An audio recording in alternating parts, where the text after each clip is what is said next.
अब हम पढ़ेंगे होमोनियम्स, होमोफोन्स एंड होमोग्राफ्स के बारे में।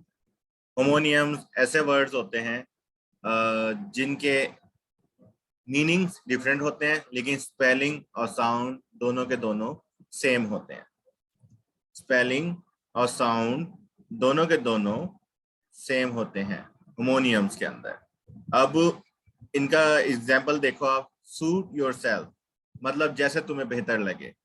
ये सूट मतलब तुम्हारी मर्जी, इस डायरेक्शन में ये वर्ड जा रहा है। हालांकि दूसरा सूट की स्पेलिंग यहाँ पर भी सेम ही है।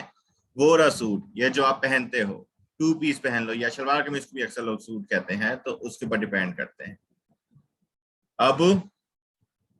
अब यहाँ पर आ जाए, the price is fair. The price is fair मतलब फेयर का क्या मतलब है कि प्राइस जायज है इस प्रोडक्ट के।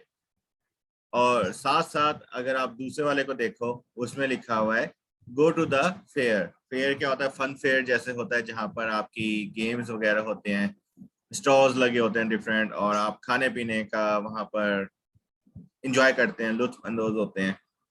इस तरह की कोई भी जगह होगी उसको भी फेयर कहते हैं नॉर्मली। तो होमोनियम्स कौन से वर्ड्स हैं जिनके स्पेलिंग्स भी सेम है और साउंड भी सेम है। अब फेयर फेयर सिर्फ बोल देने से आपको पता नहीं लगेगा कि इस वर्ड का मीनिंग क्या है। इन चीजों के अंदर एक चीज का फोकस रखना है कि सेंटेंस में किस तरह से वो यूज हो रहा है, उसका वो मीनिंग बताएगा। सिंपली फेयर लिख देने से आपको पता नहीं लगेगा कि ये होमोनियम है या सॉरी कौन से वाला फेयर है। ये आपको सेंटेंस के साथ ही समझ आएगा। अब होमोफोन्स पे आते हैं। होमोफोन्स के अंदर क्या है? इनकी साउंड सेम होते हैं लेकिन स्पेलिंग अलग। एडिशन, ऑब्वियसली मैथ के अंदर एडिशन कुछ ऐड करना, प्लस करना। 1 + 1 2 होता है, 5 + 5 10 होता है। इसी तरह से एडिशन कोई भी ऐसी चीज के इजाफा हो रहा है किसी चीज के अंदर, भली एक हो भली 1000 हो, लेकिन उसको एडिशन ही कहेंगे, इजाफे को एडिशन कहेंगे। अब एडिशन, ये ई से जो है, इसके भी तकरीबन साउंड सिमिलर ही है, जरा सा डिफरेंस है लेकिन सिमिलर ही रहता है। अब ये क्या बात है? Edition of book. एक बुक का कौन सा एडिशन? 6th एडिशन है, 7th एडिशन है। अब ये एडिशन क्यों होते हैं? कोई बुक, पुरानी बुक के अंदर कोई इंफॉर्मेशन ऐसी थी जो बदल गई है, जैसे हो सकता है साइंस की पुरानी बुक में कहा जाता हो कि प्लूटो इज अ प्लैनेट, लेकिन अब क्योंकि प्लूटो प्लैनेट नहीं रहा तो न्यू एडिशंस के ना प्लूटो इज अ प्लैनेट नहीं कहते। इसी तरह से अब आ जाए, पिक अ फ्लावर। फ्लावर क्या होता है? फूल, लेकिन साथ साथ नीचे लिखा हुआ है बेक विथ फ्लोर।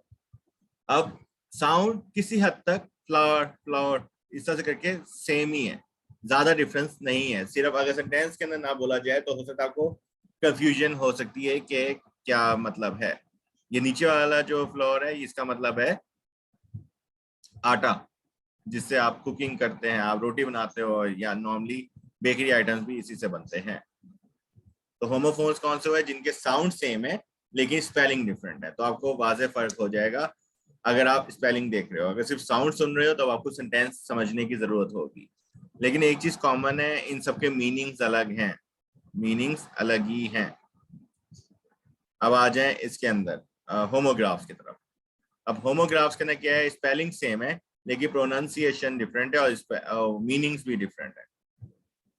अब डेजर्ट है, जिसका मतलब है एरिया ऑफ लैंड।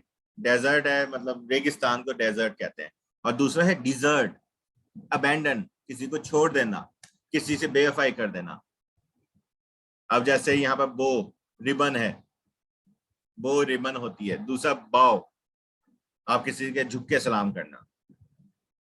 अब एक होता है क्लोज, बंद कर देना कुछ कुछ। एंड टू क्लोज इसका मतलब है करीब है कोई। बास, बास जो होता है वो एक मछली का नाम है। बेस जो है वो इंस्ट्रूमेंट होता है। अब इसके ना क्या है, आपके स्पेलिंग सेम है लेकिन साउंड डिफरेंट है। तो हमने इसके अंदर भी आपको साउंड से ही पता लग जाएगा। रीड और रेड जैसे उनके साउंड भी सेम होते हैं, स्पेलिंग सेम होते हैं, साउंड डिफरेंट होता है। तो इन चीजों का ख्याल रखना।